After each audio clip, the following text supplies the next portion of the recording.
Once you have an idea, how do you decide your next step? What do you do first? Hey everyone, welcome to Business Mindset Mastery. My name is Heather Gray. I am a mindset and performance coach over at ChooseToHaveItAll.com, where I work with online business owners, leaders, and entrepreneurs to live their best lives and run their best businesses. Now, today's show, we're diving deep into a question that I got from yesterday's episode. So if you haven't listened to that yet, you may want to pop back into yesterday's episode where I talked about how do you take action on your idea? How do you break through of the doubts, the insecurities, the second guessing, and how do you actually start to move forward? Today's episode piggybacks a little bit on that, so let's dive in with a listener question. Here we go. Hi, Heather. My mom shared your podcast with me yesterday and encouraged me to write in with a question. I'm now a sophomore at Harvard, but 4 years ago, all my mom and I did was fight about my grades and study habits. We were in a never-ending battle over homework, but by my junior year, I found a study approach that turned me from a C or D student to an A student, and I was studying for less time. My mom changed her approach with me too. We've thought that we could start a business doing this, where I coach the kids on the study hacks I've learned, and my mom helps the parents understand an alternative way of talking to their kids about this so they don't fight about it. We know nothing about starting a business. She's in New Jersey now, while I'm in Massachusetts planning. So planning feels unrealistic. Neither of us are educators, so we worry that no one would listen to us. Because of our inexperience, we keep talking ourselves out of this, even though we both know in our gut that if we hadn't figured this out, I never would have made it to Harvard, and we may not have the relationship we do now. You said on your show, just do the next thing. What do you think that is for us? What do we do first? Thanks, Melissa. Oh, Melissa, I'm so glad you reached out and asked me this, and I think you and your mom have a great idea. So stay tuned. I'm going to get back to you right after the break.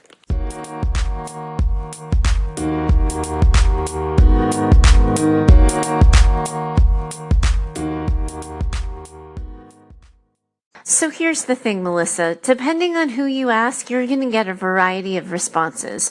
But when somebody has an idea, or in your case, two somebodies have an idea, and they just want to see what can happen, and they just want to see if the idea has legs or if it could, take off in some way, what action looks like really depends on a singular question. What are you willing to do? What are you willing to try? Because I have a ton of ideas, like just talking right off the cuff here. Like the first thing that I would think about is like if you offered a free workshop at Harvard to teach your study hacks. Anybody want to learn study hacks? Teaching my favorite 3 tips in the library at 4 o'clock today. And see who shows up and just offer it for free to start to see if your ideas resonate with other students. Because my story about you, Melissa, is whatever you learned in high school, you're now applying in college.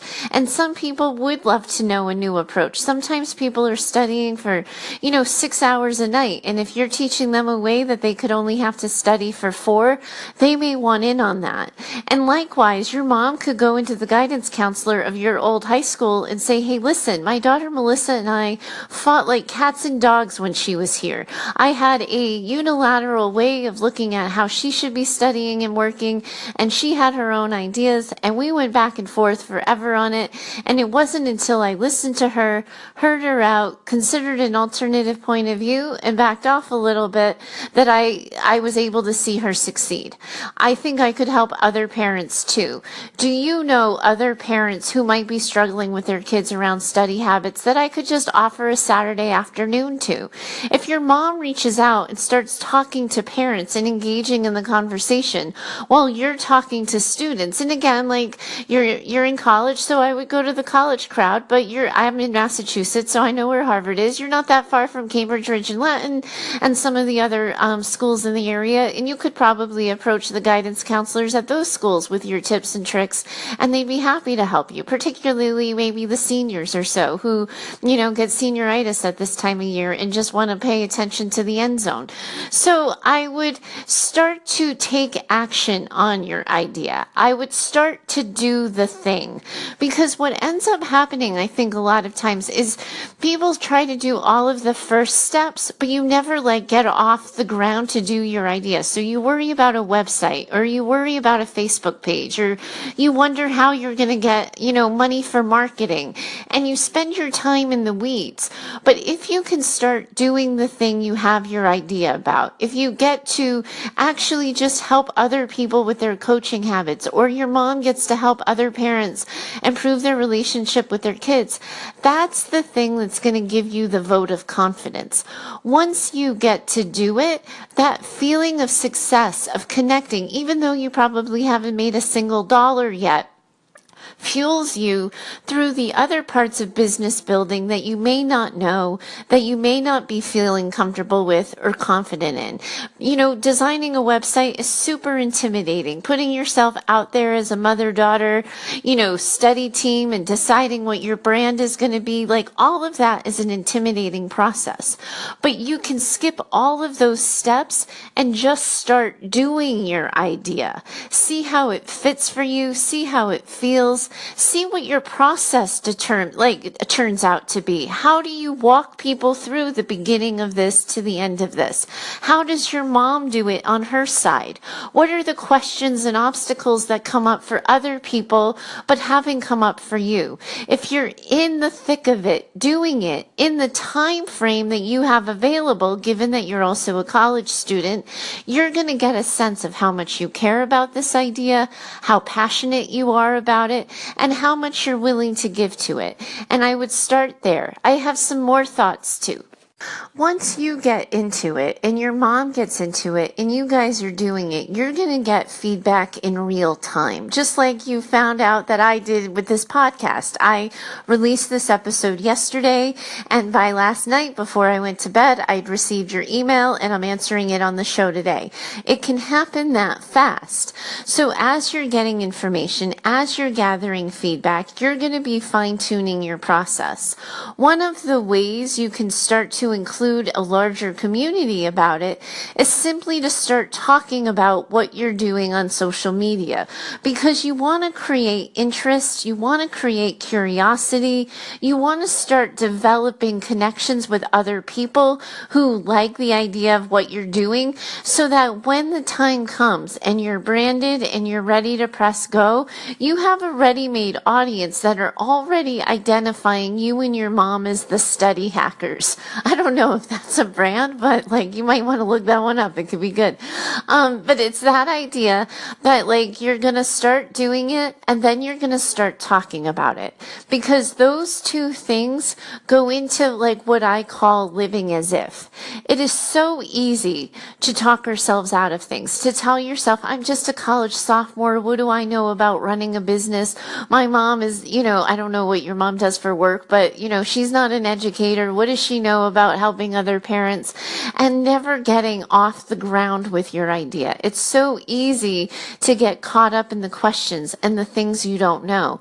But as you're doing it and as you get excited, you're going to start to figure out the actual missing pieces, not the imagined missing pieces that everybody just tells you you need. But you might figure out, oh, we need a system for communicating. So, hey, we need to get our business an email address. Or, wow, we need, I need to teach my mom social media because she's not as hip to it as I am. Or something that as you're doing it, you are going to identify the missing pieces specific to your business. So many people spend time building things for their businesses that they never end up needing because they simply think it looks good for the business optics. That a good business has to have the shiny new website, or the good business needs to have an established social media page and social media following.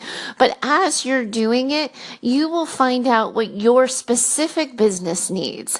And then you're only spending time managing and scheduling the tasks necessary to get those things done. I think sometimes that allows you to fast forward the process a little bit. It allows you to skip a couple of steps without it biting you on the butt at the end of the day, because I do think sometimes people launch their idea and they're not fully prepared, and then suddenly they find out the things they didn't do. But as you're doing it, you will figure it out. The other thing that I'm going to encourage you to think about here, and this isn't going to be a popular answer. I think this is where all the entrepreneurs go straight and I take a right-hand turn. But I wouldn't wait to charge for this. Common advice and recommendations in this field when people are just starting out and brand new are do this for free. Get your first 10 reps in. Tell people you're willing to do it for free. Get the idea validated. Free, free, free. That seems to be the first step that's often recommended when people are launching a business. And I get it. But I also think it makes it really hard for the business owner who's new to business to then start selling. If you start your idea with selling, you never have to figure out how to move somebody from a place of only getting your free content to then paying for your paid content. That obviously in those first steps, you might have college students just show up for an hour or two, but you're only going to teach them 2 of your hacks. You're not going to teach them the whole toolkit. And your mom may offer some brief perspective on a Saturday afternoon, but she's not going to tell the whole journey. And you can start by collecting interest. But then once somebody has accepted something from you one time for free, it's my bias and it's my belief that they should pay for the next step, and that only happens if you're willing to charge for it. You don't have to charge a lot for it. I know the value that comes with putting out a finished product or service with pride, with all the bells and whistles and the shiny website and the slick advertising connected to it. I know what that feels like, and I understand why people want to do it. But what's most important to set your business up for success is that you get used to seeing it as a business. And you and your mom coming together are going to have to decide how you move through your idea as business owners. Too often people stay in that idea state and then they try to transition to make it a business, and it feels like they're taking their side hobby and trying to make money off it. But if you think of yourselves as business owners from day one, everything that comes after is easier because it's in the frame of how would we do this as a business owner? Because a business owner may offer you a coupon to get you in the door for the first day, but they're not going to give you a coupon on your way out so that you come back the next day. At some point, they're going to expect you to pay full price. And I think service-based businesses in particular, when we're using ourselves as our brands, we trip up on that idea a little bit, and we feel like we have to give away more of ourselves because that somehow proves our worth. I actually think it disproves and devalues ourselves and disrespects our worth, rather than, validating the idea that we're worthy of being paid for our services. You can start small, but each step after jumping in and teaching a couple of student hacks, or going to the local high school and teaching student hacks there, or, having your mom go to a couple of high schools and talking to other parents, the next step really has to be, how do we do this as a business owner? As business owners, what do we want our second step to be? What are the things we know? What are the things we need to learn? And what are the things we may need to hire out and invest in? And that's always going to be an individual decision, but that is the next step. Otherwise, I think you'd end up sending me an email and saying, okay, I did that first step, now what's next? Which you're totally welcome to do. This could be a live mini mindset lab in action. This is the stuff I love, and I'd be happy to help you with that, Melissa, if you ever want to write in again. But I also want to give you a sense of the big picture. future. I hope this has helped. I loved your question. I think you and your mom have a rock star idea.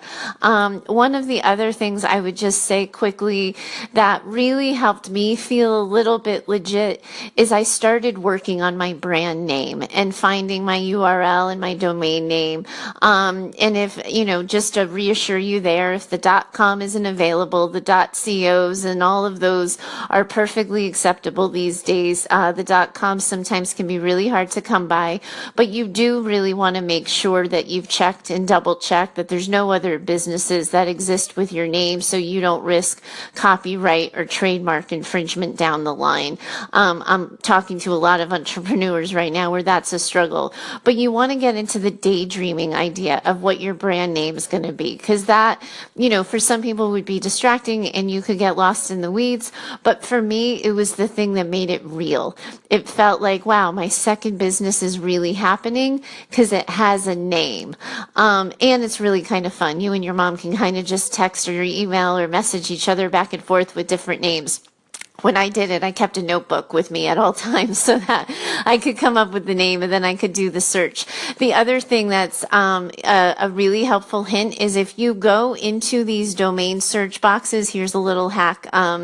If you go in and you search the name to see if something exists, the bots are going to go after it and scoop it up before you can buy it. But if you go into the search bar and you do a search for the name, the bots are off that and you can find which sites and ideas you have are already websites. So just a little quick hack to add to your study hacks. There's a business hack. Thanks so much, Melissa, for your question. I really enjoyed talking to you and I look forward to hearing what happens next. Those of you who might have a question, you're welcome to email me over at heather@choosetohaveitall.com or join me over at Facebook with the group of the same name, Choose to Have It All, and we can continue the conversation there. Thanks so much, and I'll talk to you tomorrow.